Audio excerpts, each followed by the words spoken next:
കുഞ്ഞോ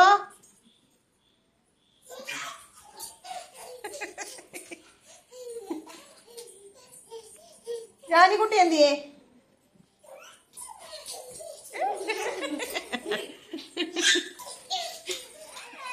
കുഞ്ഞോ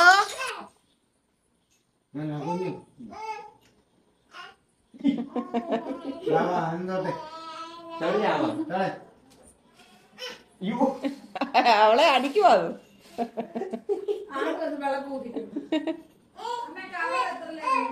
മാമി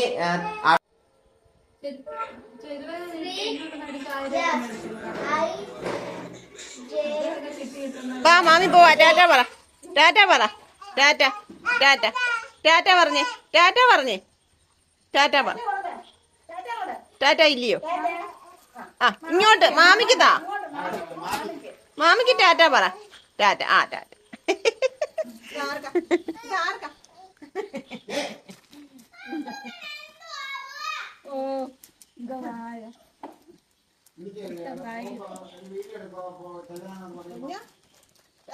പ്രിയങ്ങളെ, അമ്മ കിളിയുടെ കൊച്ചു കൊച്ചു വിശേഷങ്ങളിലേക്ക് എല്ലാവർക്കും സ്വാഗതം.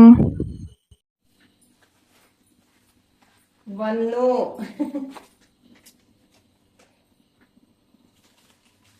പിന്നെ ജാനിക്കുട്ടിയെ കണ്ടു, കുഞ്ഞോനെ കണ്ടു, ഇങ്ങനെ വന്നു. വരുന്ന വഴിക്ക് എത്ര എടുത്താ സ്റ്റോപ്പ്. ഒരിടത്ത് മെഡിസിൻ കൊടുക്കാനുണ്ടായിരുന്നു, രണ്ടിടത്ത്. ഒന്ന് നമ്മളോട് സ്ഥിരം മെഡിസിൻ മേടിക്കുന്ന ഒരു കസ്റ്റമർ ഉണ്ട്, അപ്പൊ അവിടെ മരുന്നൊക്കെ കൊണ്ട് കൊടുക്കാനുണ്ടായിരുന്നു. പിന്നെ നമുക്ക് നമ്മൾ ജോലി ചെയ്യുന്നിടത്ത് ഫാർമസിയിലെ എൻ്റെ കസിൻ നമ്മുടെ ഇവിടെ ജംഗ്ഷനിൽ ഒരു മെഡിക്കൽ ഷോപ്പുണ്ട്, അപ്പൊ അവിടത്തേക്കുള്ള മരുന്നുണ്ടായിരുന്നു. അവിടെയൊക്കെ നമ്മൾ മരുന്ന് വണ്ടി നിർത്തി ജാനിക്കുട്ടിയുടെ എവിടെയും കയറി വീട്ടിലെത്തിയപ്പോഴേ കേട്ടോ. പിന്നെ ഇന്ന് മുത്തിന്റെ ഡ്രൈവിംഗ് ടെസ്റ്റ് ഒക്കെ കഴിഞ്ഞു, എല്ലാം ഓക്കെ ആയി. പിന്നെ പോകുന്നതിന് മുമ്പ് നടക്കുമോ എന്നുള്ള കാര്യത്തിൽ ഭയങ്കര ആശങ്ക ഉണ്ടായിരുന്നു. കാരണം അതിനകത്ത് ചില ഉള്ളുകളികളൊക്കെ നടന്നായിരുന്നതുകൊണ്ട് അതുകൊണ്ട് അതിനകത്ത് എനിക്ക് ഇച്ചിരി ഇതുണ്ടായിരുന്നു. എന്തായാലും ദൈവം അനുവദിച്ചെല്ലാം നല്ല ഭംഗിയായിട്ട് നടന്നു കിട്ടി കേട്ടോ. നല്ല മഴയായിരുന്നു, അപ്പോൾ റോഡ് ടെസ്റ്റിന് പോകാനൊക്കെ കുറച്ച് താമസിച്ചു. അതേ ഉള്ളായിരുന്നൊരു വിഷമം. പിന്നെ ഇന്ന് നമ്മുടെ ഫാമിലിയിലുള്ള 2 പേരെ കണ്ടു, സംസാരിച്ചു. നേരത്തെ പരിചയപ്പെട്ടവർ തന്നെ കേട്ടോ. പിന്നെ സൂപ്പർ മാർക്കറ്റിൽ നിന്ന് പാല് വാങ്ങിച്ചു. പിന്നെ നമ്മുടെ തേങ്ങാപ്പൊടി തീർന്നായിരുന്നു, അത് മേടിച്ചു. പിന്നെ ഇനി ഏറ്റവും ഫേവറേറ്റ് ആയിട്ടുള്ള സാധനമാണ് മെൻഡോസ്. ഗുളിയൊക്കെ കഴിച്ച് കഴിയുമ്പോൾ ഇടയ്ക്കൊന്ന് വായിലിടാൻ വേണ്ടിയിട്ട് മെൻഡോസ്. പിന്നെ നമ്മുടെ ലിക്വിഡ്, തുണി കഴുകുന്ന ലിക്വിഡ്, പാല്, ഉഴുന്ന്. ഞാൻ കഴിഞ്ഞ ദിവസം പറഞ്ഞില്ലേ അരി ഉഴുന്നും വെള്ളത്തിലിടാൻ വേണ്ടിയിട്ട്. ഉഴുന്നില്ല, അരിയൊക്കെ എടുത്ത് വെള്ളത്തിലങ്ങ് ഇട്ട് അതുകൊണ്ട് 1/2 കിലോ ഉഴുന്ന് വാങ്ങിച്ചു. പിന്നെ മോനിക്കുട്ടൻ ഒരു റെഡ് കളർ സ്കെച്ച് പോലെ ഒരു പെൻസിൽ പേന പോലെ മേടിച്ചു. പിന്നെ ഇന്ന് ഞാൻ പറഞ്ഞില്ലേ മുത്ത് ജിമ്മിന് പോയിട്ട് ഞങ്ങൾ 2 പേരുടെ വരുന്നത്. അപ്പം വന്നപ്പോഴത്തേക്ക് അവന് മഴ ചാറിക്കൊണ്ടിരിക്കുവായിരുന്നു. അപ്പം എന്നോട് പറയാം, അമ്മ മഴയല്ലേ, ഒരു പരിപ്പോട കഴിക്കണം. അപ്പോൾ നമ്മൾ റിംഗ് റോഡ് വഴി വരുമ്പോൾ അവിടെ ഒരു ചേച്ചി നടത്തുന്ന ഒരു കടയുണ്ട്, ബജ്ജിയൊക്കെ ഉണ്ടാക്കുന്നത്. അപ്പോൾ അവിടെ വന്നപ്പോഴത്തേക്ക് പരിപ്പോട എല്ലാം തീർന്നു. ഭയങ്കര തിരക്കാട്ടോ, എപ്പോഴും തിരക്കാം. അപ്പം പരിപ്പോടയൊന്നുമില്ല. പിന്നെ അവിടുന്ന് ചൂട് ഏത്തക്കാപ്പവും ചിക്കൻ സമോസയും വാങ്ങിച്ചു കേട്ടോ. അപ്പം ജാനിക്കുട്ടിക്കും കുഞ്ഞോനും അവിടെ എല്ലാവർക്കും കൊടുത്തു, ബാക്കി ഇനി കൊണ്ടുവന്നിട്ടുണ്ട്. പിന്നെ അവിടുന്ന് നമുക്ക് തന്ന സാധനങ്ങൾ സ്പെഷ്യലാണ്. കുറേ ദിവസമായി മാമിക്ക് ഒന്നും തരാത്തതിന്റെ വിഷമമായിരുന്നു. ഇന്ന് തന്ന് ഇന്ന് കപ്പ വേവിച്ചത് കേട്ടോ, ചക്കയല്ല കപ്പ. പിന്നെ ചിക്കൻ കറി. അപ്പൊ ഇന്ന് നമുക്ക് രാത്രിയിലത്തേക്കുള്ളത് റെഡിയായി. മോനിക്കുട്ടൻ ട്യൂഷൻ കഴിഞ്ഞ് വരുന്നുണ്ട്. ഇത് മോനിക്കുട്ടൻ വീട്ടിൽ നിന്ന് സ്കൂളിൽ കൊണ്ടുപോയ പാത്രവും യൂണിഫോമും ട്യൂഷന് കൊണ്ടുപോകാത്ത ടെക്സ്റ്റ് എല്ലാം വീട്ടിൽ അമ്മയെടുത്ത് വെച്ചിട്ട് പോയത്. അതാണ് അതെല്ലാം ഞാൻ ഇങ്ങനെ എടുത്തോണ്ട് പോകുന്നത്. അപ്പം ഞാൻ ഇന്നത്തെ നമ്മുടെ പകലത്തെ വിശേഷങ്ങൾ ഇതൊക്കെയായിരുന്നു. അപ്പം ഞാൻ പോയി കുളിച്ച് ജപിച്ചിട്ടൊക്കെ വരാട്ടോ. ഇന്നധികം ജോലികളൊന്നുമില്ല അടുക്കളയിൽ. ഇതുള്ളത് കൊണ്ട് വേറൊന്നും ഞാൻ ചെയ്യുന്നില്ല. രാവിലെ നമുക്ക് അപ്പവും മുട്ടക്കറിയായിരുന്നു, അപ്പോൾ അതും കുറച്ചിരിപ്പുണ്ട്. മുത്ത് രാവിലെ പോയതാട്ടോ, 7:30 ആകുമ്പോൾ അവിടെ ചെല്ലണമെന്ന് പറഞ്ഞിട്ടുണ്ടായിരുന്നു. അപ്പോൾ അതുകൊണ്ട് രാവിലെ പോയി. കറി ആക്കുന്നതിന് മുമ്പേ പോയായിരുന്നു. ചായയും കുടിച്ച് 2 അപ്പം അല്ലാതെ കഴിക്കുമായിരുന്നു, കറിയില്ലാതെ. അപ്പം ഞാൻ പിന്നെയാണ് കറിയൊക്കെ ആക്കി ഞാനും മോനിക്കുട്ടനെ കഴിച്ചിട്ട് മുത്തിനുള്ളത് ഇവിടെ വെച്ചിട്ടാണ് പോയത്. അവൻ പക്ഷെ അത് എടുത്തില്ല കേട്ടോ. ഉച്ചയ്ക്ക് ഡ്രൈവിങ്ങിന്റെ ടെസ്റ്റ് ഒക്കെ കഴിഞ്ഞ് ഇവിടെ വന്ന് പിന്നെ വൈകിട്ടാണ് ജിമ്മിന് അങ്ങോട്ട് ഇറങ്ങിയത്. എന്നിട്ട് അതൊന്നും എടുത്തൊന്നുമില്ല. അതൊക്കെ അവിടെ ഇരിപ്പുണ്ട്. അപ്പൊ രാത്രിയിലത്തേക്ക് അതൊക്കെ മതി. അപ്പോൾ ഞാൻ അധികം പണികളൊന്നും ഇല്ലാത്തതുകൊണ്ട് ഒരാശ്വാസമുണ്ട് എൻ്റെ പ്രിയങ്ങളെ. അല്ലെന്നുണ്ട് അടുക്കളയിലോട്ട് വന്ന് കയറുമ്പോൾ ജോലി ഓർക്കുമ്പോൾ ഉണ്ടല്ലോ ഭയങ്കര വയ്യായി അന്നേരം. ഓ കണ്ണടച്ച് കണ്ണടച്ച്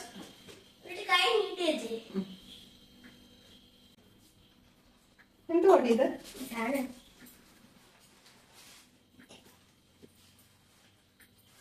ഉള്ളിവട. ഇത് എവിടെന്നാ മോനുകുട്ട? ഒരാന്റിയോ? മോനുകുട്ടൻ ട്യൂഷന് പോകുന്നിടത്ത് അമ്മച്ചി കൊടുത്ത ഉള്ളിവട. വേണോ സമൂസ വേണോ ഉള്ളിവട വേണോ? സമോസ ഏത്തക്കാപ്പും. ഒത്തിരി നാളായി നമ്മള് ഇങ്ങനെയുള്ള സാധനങ്ങൾ വാങ്ങിക്കുന്നില്ല. ഇനിയിപ്പൊ എല്ലാരും അങ്ങോട്ടും ഇങ്ങോട്ടൊക്കെ പോവല്ലയോ. ചിക്കൻ സമോസയും ഏത്തക്കാപ്പും കേട്ടോ. അതുകൊണ്ട് ഇതിന് പ്രത്യേകിച്ച് ഒന്നും വെക്കണമെന്നൊന്നുമില്ല. ചിക്കൻ ഇത് വളയും വാച്ചും എല്ലാം കൂടി ഒരു കയ്യേറിട്ടേക്കുന്നത്.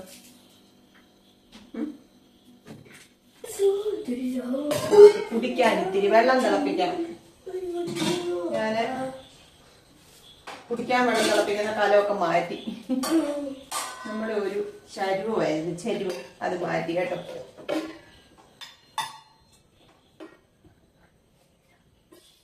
കുറച്ച് വെള്ളമേ ഉള്ളത് കൊണ്ട് നമുക്ക് ഇങ്ങനെ അങ്ങ് തിളപ്പിച്ച് വെക്കാം.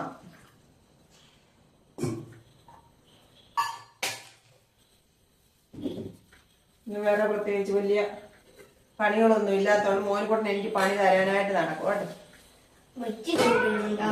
മോനുകൂട്ടൻ ഇപ്പൊ ഗ്രീൻ ടീ കുടിക്കണം.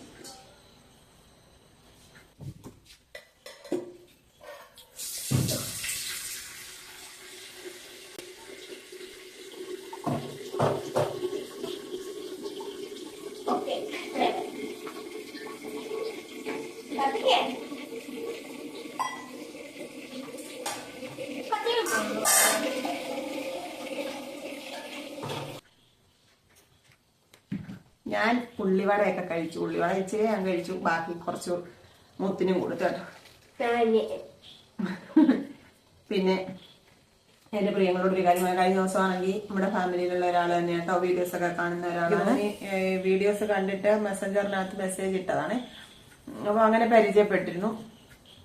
ഇന്നലെ എനിക്ക് വീണ്ടും കുറെ നാളിന് ശേഷം ഇന്നലെ വീണ്ടും മെസ്സേജ് ഇട്ടു. അവരൊരു പ്രശ്നത്തിലായിരുന്നു, അതുകൊണ്ട് വീഡിയോസ് ഒന്നും കാണാൻ സമയം കിട്ടുന്നില്ലായിരുന്നു. ഒറ്റയ്ക്ക് ഞാൻ പറഞ്ഞില്ലേ, ഒരു സിംഗിൾ മദറാണ്. അപ്പൊ ഒറ്റയ്ക്ക് താമസിക്കുന്നവരെ എന്തിനാണ് ഈ സമൂഹം ഇങ്ങനെ ദ്രോഹിക്കുന്നത് എന്ന് പറഞ്ഞിട്ട് മെസ്സേജ് ഇട്ടിട്ടുണ്ടായിരുന്നു കേട്ടോ. അപ്പം എന്നോട് പറഞ്ഞു, ഒറ്റയ്ക്ക് ഒക്കെ ജീവിക്കുന്ന ഒരുപാട് സ്ത്രീകളുണ്ട് നമുക്ക് ചുറ്റും. ചിലപ്പം എന്താണ്, കുടുംബത്തിലുള്ള ബാക്കിയുള്ളവരൊക്കെ എവിടെയെങ്കിലുമൊക്കെ ജോലി ചെയ്യുന്നവരായിരിക്കും, അല്ലെന്നുണ്ടെങ്കിൽ എന്തെങ്കിലുമൊക്കെ കുടുംബ പ്രശ്നങ്ങളുടെ പേരിൽ അകന്നു കഴിയുന്നവരായിരിക്കും. അങ്ങനെയൊക്കെ ഒരുപാട് വീട്ടമ്മമാര് നമുക്ക് ചുറ്റുമുണ്ട് അല്ലെ. അങ്ങനെയുള്ളവർക്ക് ഒരു ധൈര്യം കൊടുക്കാൻ വേണ്ടിട്ട് ഒരു വീഡിയോ ചെയ്യുമോ എന്ന് ഇന്നത്തെ മെസ്സേജില് ആ കുട്ടി ചോദിച്ചു. അതാണ് ഞാൻ പറയാൻ വന്നത്. നമ്മൾ ഈ ഒറ്റപ്പെടുക എന്ന് പറയുന്ന ഒരവസ്ഥ പെട്ടെന്നൊരു നിമിഷം ഉണ്ടായി വരുന്നതല്ല. നമ്മൾ പലപ്പോഴും അത് തിരിച്ചറിയാതെ പോകുന്നതാണ്. നമ്മളെ ആശ്രയിക്കുന്നവര് നമുക്ക് എന്നും ഉണ്ടാകുമെന്നുള്ള ഒരു അമിതമായ വിശ്വാസം നമ്മളെ ഇങ്ങനെ അങ്ങ് മുന്നോട്ട് നയിക്കും. അവരെന്ത് പറഞ്ഞാലും ചെയ്താലും നമ്മളത് തിരിച്ചറിയില്ല. താങ്ങാൻ ആളുള്ളപ്പം തളർച്ച കൂടുമെന്ന് പറയുന്നത് പോലെ നമ്മള് എന്തൊക്കെ പ്രശ്നങ്ങൾ വന്നാലും നമ്മളിങ്ങനെ നമ്മളെ ആശ്രയിക്കുന്ന പലരിലേക്ക് നമ്മുടെ കണ്ണുകൾ ഇങ്ങനെ പോയിക്കൊണ്ടിരിക്കും. അവരെന്താണ് പറയുന്നത്, അവരെങ്ങനെയാണ് പ്രതികരിക്കുന്നത്, അവരുണ്ടല്ലോ എന്നൊരു ചിന്ത നമ്മുടെ മനസ്സിൽ ഇങ്ങനെ നമ്മൾ കൊണ്ടു നടക്കും. പക്ഷേ അവര് നമ്മളെ അങ്ങനെയല്ല കാണുന്നത്. നമ്മളെ ഒരു ഭാരമായിട്ട് കണക്കാക്കാൻ തുടങ്ങിയിട്ട് മാസങ്ങളും വർഷങ്ങളും കാലം കുറെ ആയിട്ടുണ്ടാവും. അതിനൊക്കെ ഒരു പരിസമാപ്തിയാണ് നമ്മൾ ഈ ഒറ്റപ്പെടുക എന്ന് പറയുന്നത്. അല്ലാതെ പെട്ടെന്നൊരു ദിവസം ഒറ്റപ്പെടുക എന്നുള്ളതല്ല കേട്ടോ. നമ്മളിപ്പം അത്രയും കരുതലോടെ സ്നേഹത്തോടെ നമ്മളെ ആശ്രയിച്ച് കഴിയുന്നവര് നമ്മളെ ഒരു ഒറ്റ നിമിഷം കൊണ്ടൊന്നും നമ്മളെ ഒരു ഇതായിട്ട് അല്ല. പിന്നെങ്കിൽ എന്താ പറയുന്നത്, നമ്മളോടൊപ്പം ജീവിച്ചവർ നമ്മൾ ഈ ഭൂമിയിൽ നിന്ന് വിട പറഞ്ഞു പോയിട്ടുള്ളവരാണെന്നുണ്ടെങ്കിൽ നമ്മൾ ആ ഒരു അവസ്ഥയിലേക്ക് മാറ്റപ്പെടും. അതിനപ്പുറം അവരൊക്കെ ജീവിച്ചിരിക്കെ നമുക്ക് തുണയാവേണ്ടവർ ജീവിച്ചിരിക്കെ നമ്മൾ ഒറ്റപ്പെടുന്ന ഒരവസ്ഥയില്ല. ആ അവസ്ഥയെ പറ്റിയാണ് പറഞ്ഞത് കേട്ടോ. അങ്ങനെ ഒരു അവസ്ഥയെന്ന് പറഞ്ഞാൽ കാലങ്ങളായിട്ട് അവരത് കരുതിയിരിക്കുന്നവരാണ്, നമ്മളൊരു ഭാരമായിട്ട് കരുതുന്നവരാണ്. അവരുടെ മുമ്പിലാണ് നമ്മൾ ഒറ്റപ്പെടുന്നത്. അപ്പം ആ ഒരു സാഹചര്യത്തെ നമ്മൾ അതിജീവിച്ചേ പറ്റുള്ളൂ. എനിക്ക് ജീവിക്കണം, എനിക്ക് കരുത്തുണ്ട്, അത് ഞാൻ കണ്ടുപിടിക്കണം, എന്നിലൊരു കരുത്തുണ്ട്, എനിക്ക് ജീവിക്കാനുള്ള ഒരു ധൈര്യമുണ്ട്, എനിക്കൊരു ശക്തിയുണ്ട് എന്ന് നമ്മൾ സ്വയം തിരിച്ചറിയുന്ന ആ നിമിഷം നമ്മൾ കരുത്തരാവും. അപ്പം അതിന് എത്രയൊക്കെ മോശപ്പെട്ട സാഹചര്യങ്ങളിലാണെങ്കിലും അങ്ങനെ തന്നെയായിരിക്കും. അപ്പോൾ എൻ്റെ ഒരു അനുഭവം ഞാൻ പറയാം കേട്ടോ. ഞാൻ ആദ്യം മുതൽ ഞാൻ എൻ്റെ പ്രിയങ്ങളോടൊക്കെ പറഞ്ഞു ഒരുപാട് വാത്സല്യവും സ്നേഹവും അനുഭവിച്ച് ജീവിച്ച ഒരു വ്യക്തിയാണ്. അപ്പോൾ വിവാഹത്തോടെ ആ ഒരു പെട്ടെന്നൊരു മാറ്റമായിരുന്നു. വിവാഹത്തോടെ ഞാൻ പെട്ടെന്ന് നമ്മളൊരു വലിയ പക്വതയുള്ള ഒരു സ്ത്രീയായി, ഒരു ഭാര്യയായി, ഒരു വീട്ടിലേക്ക് ചെല്ലേണ്ട ഒരവസ്ഥ നമുക്കങ്ങ് വന്നു ചേർന്നു. പക്ഷെ നമ്മുടെ മാനസികമായിട്ട് നമ്മൾ ഒട്ടും തയ്യാറല്ല. നമ്മളൊരു കുട്ടി തന്നെയാണ് ആ സമയത്ത്. പക്ഷെ അങ്ങനെ ആവേണ്ടി വന്നു. നമ്മൾ നിൽക്കുന്ന മണ്ണിൽ നിന്ന് നമ്മളെ വലിച്ചെറിഞ്ഞ പോലെ ഒരു വലിയൊരു മരുഭൂമിയിലേക്ക് വലിച്ചെറിഞ്ഞ ലക്ഷണമാണ് മിക്ക പെൺകുട്ടികളുടെയും വിവാഹം എന്ന് പറയുന്നത്. കാരണം അവരുടെ വീട്ടിലെ സാഹചര്യങ്ങൾ മാത്രമല്ല, മാനസികമായിട്ടുള്ള പ്രശ്നങ്ങളുടെ കാര്യമാണ്. അത്രയും വാത്സല്യവും സ്നേഹവും വീട്ടില് നമ്മളിങ്ങനെ സന്തോഷത്തോടെ ഇരുന്നിട്ട് പെട്ടെന്ന് വേറൊരു സാഹചര്യത്തിലേക്ക് മാറ്റപ്പെടുമ്പോൾ ഉള്ള കാര്യം പറഞ്ഞു കേട്ടോ. അപ്പം സാമ്പത്തികമായിട്ടുള്ള പ്രശ്നങ്ങളോ വീട്ടിലുള്ള മറ്റു പ്രശ്നങ്ങളോ ഒന്നും നമ്മൾ കൈകാര്യം ചെയ്തിട്ടില്ലാത്തൊരു വ്യക്തി എന്ന നിലയിൽ എനിക്ക് അതൊക്കെ അനുഭവിക്കേണ്ടി വന്നപ്പോൾ, അതൊക്കെ കാണേണ്ടി വന്നപ്പോൾ, കേൾക്കേണ്ടി വന്നപ്പോൾ, അപ്പം നമ്മൾ ചുറ്റുപാടുകളെ ഭയന്ന് ഇങ്ങനെ ജീവിക്കുകയാണ്. അങ്ങോട്ട് പോയ കുഴപ്പമുണ്ടോ, അതെടുത്ത കുഴപ്പമുണ്ടോ, അങ്ങനെ സംസാരിക്കാൻ പറ്റുമോ, അതിന് വേറെ വിഷയമാകും, ഇങ്ങനെയൊക്കെയുള്ള 1000 ചിന്തകളോടെ നമ്മളിങ്ങനെ ജീവിക്കുകയാണ്. അപ്പം അങ്ങനെ ജീവിക്കുന്ന സമയത്ത് നമ്മൾ ഇതുവരെ കൈകാര്യം ചെയ്തിട്ടില്ലാത്ത മേഖലകളിൽ, അതായത് സാമ്പത്തികമായിട്ടും മറ്റ് ബാധ്യതകളുടെയും ഒക്കെ ഓരോ കാര്യങ്ങൾ നമ്മൾ മുമ്പിലേക്ക് ഇങ്ങനെ വന്നു കഴിയുമ്പോഴത്തേക്ക് നമുക്കൊരു എന്താ പറയുക അങ്കലാപ്പാണ്. ഇതൊക്കെ എങ്ങനെ ഞാൻ സോൾവ് ചെയ്യും, ഇതൊക്കെ എനിക്ക് അറിയാൻ പറ്റുമോ, ഇതൊക്കെ എനിക്ക് തരണം ചെയ്ത് പോകാൻ പറ്റുമോ എന്നുള്ള ഒരു അങ്കലാപ്പ് നമ്മുടെ മനസ്സിലുണ്ട്, ഒരു ആവലാതി. അപ്പൊ അതും കഴിഞ്ഞ് അപ്പൊ ആ സമയത്തൊക്കെ നമ്മളോടൊപ്പം നിൽക്കേണ്ടവരൊക്കെ നമ്മളെ ഇങ്ങനെ എന്തോ അറിയാം, നിനക്ക് എന്തോ അറിയാം, നീ എന്തോ ഇങ്ങനെ നടക്കുക എന്നൊക്കെ പറയുന്നവര് കാണും. അപ്പോഴെല്ലാം നമ്മൾ ഒറ്റപ്പെട്ടുകൊണ്ടേ ഇരിക്കുകയാണ്. നമ്മളെ ചേർത്ത് നിർത്തേണ്ടവര് നമ്മളെ കുറ്റപ്പെടുത്തുമ്പോഴെല്ലാം നമ്മൾ ഒറ്റപ്പെടുവല്ലേ. അപ്പൊ അങ്ങനെയുള്ള സാഹചര്യത്തിലൊക്കെ ജീവിച്ച് ഞാനൊരു ട്രീറ്റ്മെന്റിന്റെ ഒക്കെ സമയമൊക്കെ കഴിഞ്ഞ് പക്വമായ ചിന്തകളോടെയുള്ള ഒരു ജീവിതത്തിന് ശേഷം ഒരു പ്രായമായി കഴിഞ്ഞപ്പോഴത്തേ എനിക്ക് മനസ്സിലായി ഇതൊന്നും ചിന്തിച്ചിരുന്നിട്ട് കാര്യമില്ല, ജീവിച്ചേ പറ്റുള്ളൂ. കാരണം 2 കുഞ്ഞുങ്ങളുണ്ട്, അവർക്ക് വേണ്ടി ജീവിച്ചേ പറ്റുള്ളൂ എന്നൊക്കെ ഒരു ചിന്ത വന്നു. എന്തായാലും എന്ത് വന്നാലും നമ്മൾ സഹിക്കും, ക്ഷമിക്കും, നമ്മൾ മുന്നോട്ട് തന്നെ പോകും എന്നുള്ള ചിന്തയോടൊക്കെ ജീവിച്ചു തുടങ്ങിയ സമയത്താണ് ഈ പറയുന്ന വില്ലൻ എൻ്റെ ജീവിതത്തിലേക്ക് വന്നത് കേട്ടോ. അതിനും ശേഷം എനിക്ക് ക്യാൻസർ എന്നെ ഒരു തരത്തിലും ബാധിച്ചിട്ടില്ല. അതിന്റെ ചികിത്സയോ വേദനകളോ ഒന്നും എനിക്കതൊന്നും എൻ്റെ ഓർമ്മയിൽ പോലും ഞാൻ അങ്ങനെ സൂക്ഷിക്കുന്നില്ല. പക്ഷേ അതിനെ തുടർന്നുണ്ടായ മാനസിക ദുഃഖങ്ങളും അവഗണനയും കുറ്റപ്പെടുത്തലുകളും മാറ്റി നിർത്തലുകളും മാത്രമാണ് എന്നെ ഇന്നും വേദനിപ്പിക്കുന്നത്. അത് ഞാൻ കാരണം എൻ്റെ മക്കളും കുറേയൊക്കെ അത് അനുഭവിച്ചു. അതൊക്കെ ഓർക്കുമ്പോൾ മാത്രമാണ് ഞാൻ സങ്കടപ്പെട്ടിട്ടുള്ളതും എനിക്ക് വേദനയുള്ളതും കേട്ടോ. എൻ്റെ മരണം വരെ പലതും എനിക്ക് മറക്കാൻ പറ്റാത്ത അത്രയും വേദന തരുന്ന ചിന്തകളും ഓർമ്മകളുമാണ്. അപ്പോൾ അതുകൊണ്ട് അതിനൊക്കെ ശേഷം ആ ഒരു ക്യാൻസർ രോഗിയായി എന്നുള്ള ഒരു ലേവലൊക്കെ കിട്ടിക്കഴിഞ്ഞതിന് ശേഷം ഞാനൊരു വീട്ടിലൊരു പ്രശ്നം ഉണ്ടായി.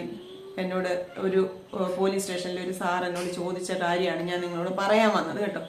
എന്നോട് ചോദിച്ചു, ഇയാൾക്ക് RCCയിലെ ട്രീറ്റ്മെന്റ് ആണോ എന്ന് ചോദിച്ചു. ഞാൻ പറഞ്ഞു അതെ.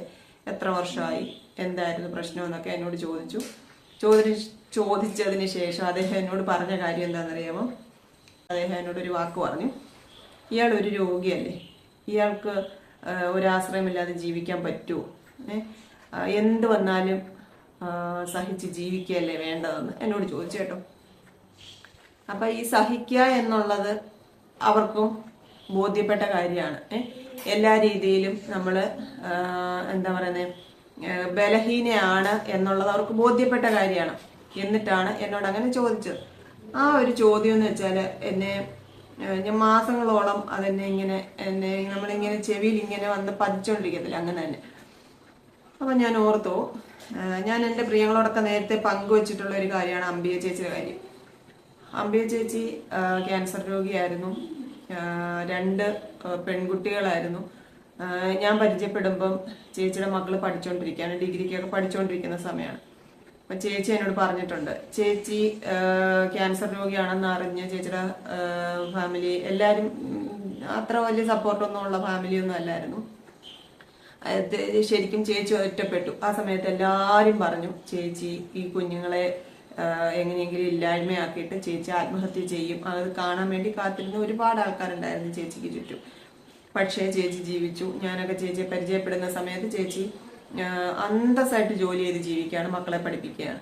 അപ്പൊ എനിക്ക് എന്നും ഞാൻ ഇനി എന്ന് വരെ ജീവിക്കുന്നു അത്രയും കാലം എൻ്റെ മുന്നിൽ ഒരു റോൾ മോഡൽ ഉണ്ടെങ്കിൽ അത് അംബിക ചേച്ചി തന്നെയാണ് കേട്ടോ.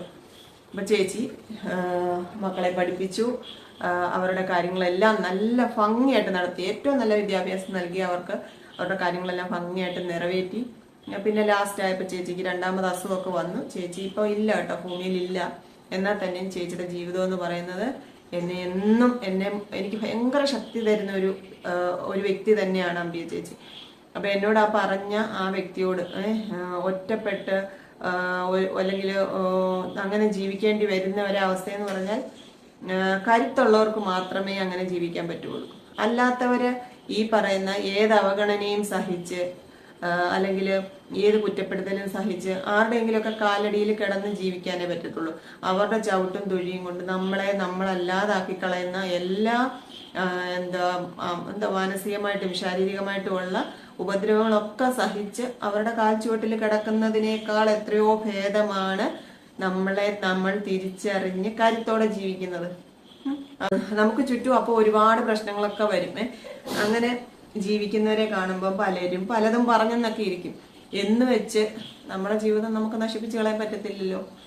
ഒറ്റയാൻ എന്നൊരു വാക്ക് കേട്ടിട്ടില്ലേ? ഇപ്പൊ ഒറ്റയാന് അത്രയേറെ കരുത്തുണ്ട്, അതുകൊണ്ടാണ് അവനെ എല്ലാവർക്കും പേടി അല്ലെ. അപ്പൊ ഈ ഒറ്റപ്പെട്ട് ജീവിക്കുന്നവർക്ക് ശരിക്കും നല്ല കരുത്തുള്ളവർ തന്നെയാണ് ഈ ഒറ്റപ്പെട്ട് ജീവിക്കുന്നവര്.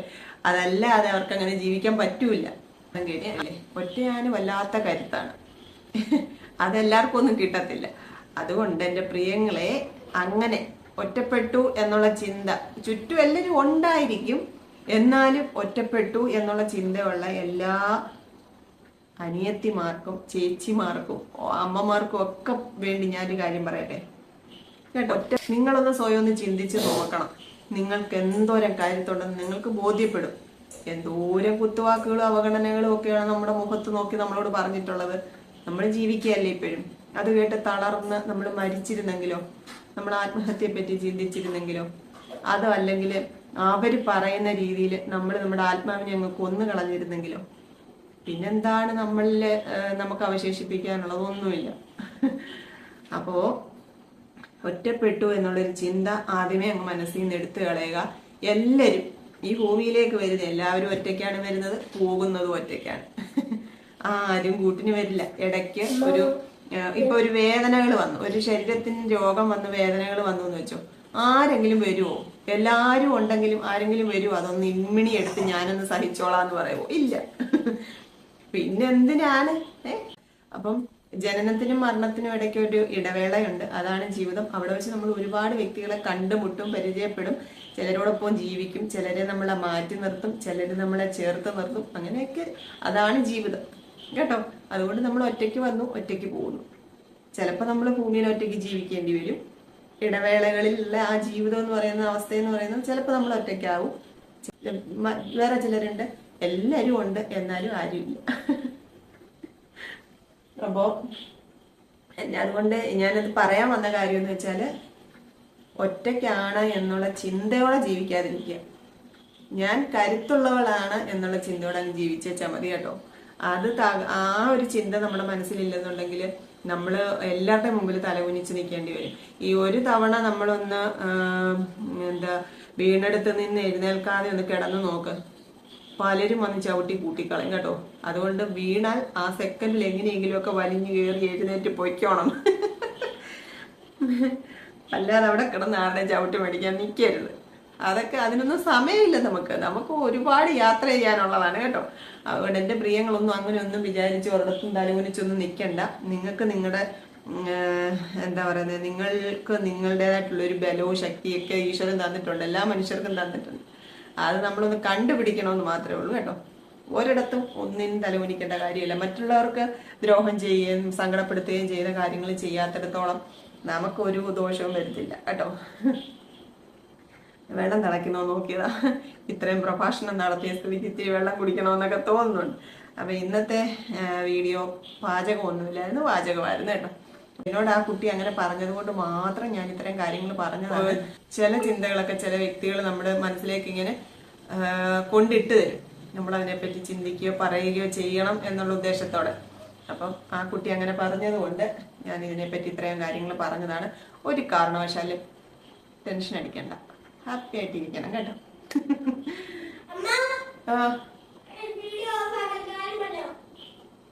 എന്തുവാ? അപ്പൊ നമുക്ക് അത്താഴം കഴിക്കാം എന്നാ. അപ്പൊ കഴിഞ്ഞ ദിവസം നമ്മുടെ രാജൻ ടെക്സ്റ്റൈൽസ് വെച്ച് പരിചയപ്പെട്ട സിനിക്കുട്ടി എന്ന് ഞാൻ വിളിച്ചു കേട്ടോ. എന്നെ വിളിച്ചു. അപ്പൊ ഞാൻ വീട്ടിലെത്തിയിട്ടില്ലായിരുന്നു. അപ്പൊ ഞാൻ തിരിച്ചു വിളിച്ചോളാന്ന് പറഞ്ഞ് ഞങ്ങൾ വിളിച്ച് സംസാരിക്കുകയൊക്കെ ചെയ്തു കേട്ടോ. അപ്പം മോനുകുട്ടന്റെ പഴയ വീഡിയോസൊക്കെ കാണുമ്പോൾ എന്റെ പ്രിയങ്ങളെ ഒത്തിരി പേര് ചോദിച്ചതൊക്കെ എങ്ങനെയാ സൂക്ഷിച്ചു വെച്ചേക്കുന്നത്. ഞാൻ ശരിക്കും പറയട്ടെ, ഈ ടിക്ടോക്ക് ഒക്കെ ഉണ്ടായിരുന്നത് കൊണ്ടാണ് ഇങ്ങനെയുള്ള വീഡിയോസൊക്കെ നിങ്ങൾക്ക് കാണാൻ പറ്റുന്നത്, അല്ലെങ്കിൽ എനിക്ക് കാണാൻ പറ്റുന്നത്. അതല്ലായിരുന്നെങ്കിൽ ഇതൊന്നും നമുക്ക് ഇത് കുറച്ച് ഫോട്ടോസൊക്കെ ഉണ്ടായിരുന്നുള്ളൂ, അല്ലാതെ ഈ വീഡിയോസ് ഒന്നും നമ്മുടെ കയ്യിൽ കിട്ടത്തില്ലായിരുന്നു. അപ്പൊ എല്ലാത്തിനും ഒരു മോശം വശമുണ്ട്, നല്ല വശമുണ്ട് അല്ലേ. എല്ലാത്തിലും നന്മ മാത്രം കാണാൻ ശ്രമിക്കുക, തിന്മയെ മാറ്റി നിർത്തുക എന്നുള്ളതാണ് എനിക്ക് പറയാനുള്ളത്. അപ്പൊ നമുക്ക് ചോറുണ്ണാം, എനിക്ക് വിശക്കുന്നു. എന്തോ മോനുകുട്ടൻ അമ്മയെ വരച്ചത് കാണിക്കും.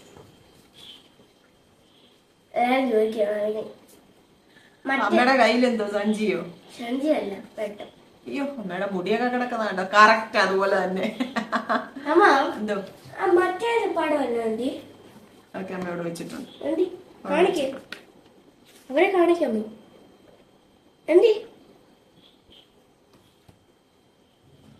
മോനുകുട്ടൻ ഇന്നലെ വരച്ച അമ്മയെ കാണിക്കാമേ.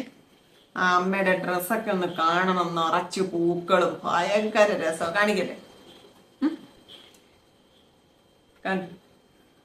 അമ്മയുടെ കയ്യിൽ പൂവുണ്ട്, ഇപ്പഴത്തെ ആളുണ്ട്, നിറച്ചു പൂക്കളുള്ള ഒരു ഉടുപ്പൊക്കെ ഇട്ട് അമ്മ നിക്കുന്ന കണ്ടോ.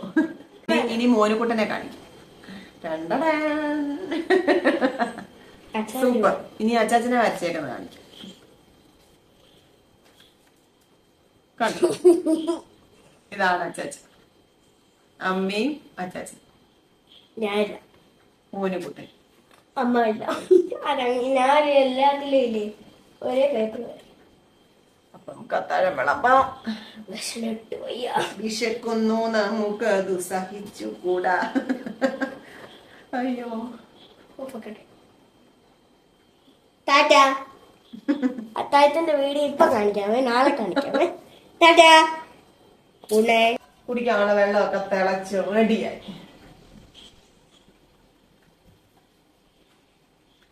കഴിക്കാം.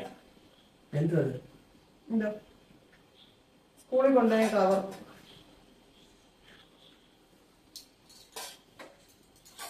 കപ്പ വേവിച്ചതുണ്ട്, ചിക്കൻ കറിയുണ്ട്. ചിക്കൻ കറിയോ? അത് അറിഞ്ഞില്ല. അയ്യോ, ചിക്കൻ കറിയോന്ന് ചോദിച്ചപ്പോ രണ്ടുപേരും കൂടെ അങ്ങ് ചാടി വീണ്. മാമി തന്നു ചിക്കൻ കറി, കപ്പ വേവിച്ചത്. ചിക്കൻ കറിയാണ്, ഞാൻ മീൻ കറിയാണ്. ഞാൻ കഴിക്കാൻ പോവാ.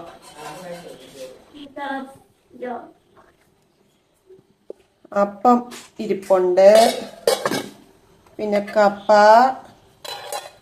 ചിക്കൻ, മാമി സ്പെഷ്യൽ ചിക്കൻ കറി, ചമ്മന്തി, ഇന്നലത്തെ തേങ്ങ ചമ്മന്തി, എനിക്ക് അമ്മ ചമ്മന്തി ഇഷ്ടപ്പെട്ടു, ചോറ്, മോര് കറി. ഇത്രയും ഉണ്ട്. നമുക്ക് ചോറ് വിളമ്പാം. ഞാൻ ചോറ് വിളമ്പി. അല്ല, ചക്കയല്ല, ചക്കയാ? കപ്പയാടാ. കപ്പ മണ്ടയ്ക്ക് ഒഴിക്കുന്നില്ല. മണ്ടയ്ക്ക് വെച്ചിട്ട് നല്ലതാണ്. ഇച്ചിരി ചാറ് ഒഴിച്ചു.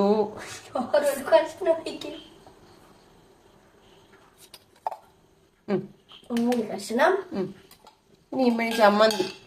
നമ്മുടെ കുഞ്ഞു ചമ്മന്തി, സ്പെഷ്യൽ ചമ്മന്തി, അടിപൊളി ചമ്മന്തി, വെരി ഗുഡ് ചമ്മന്തി. Thank you.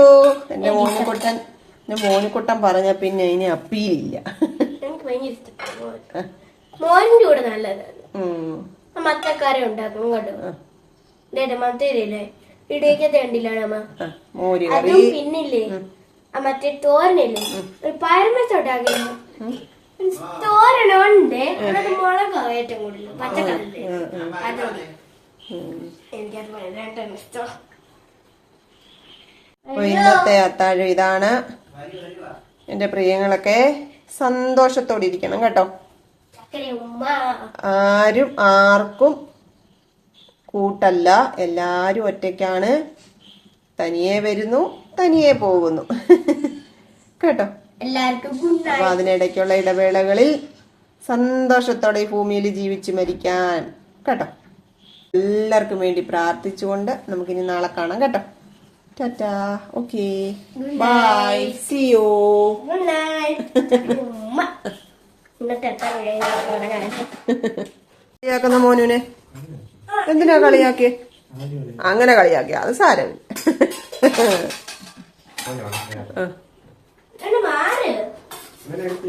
ഇല്ല,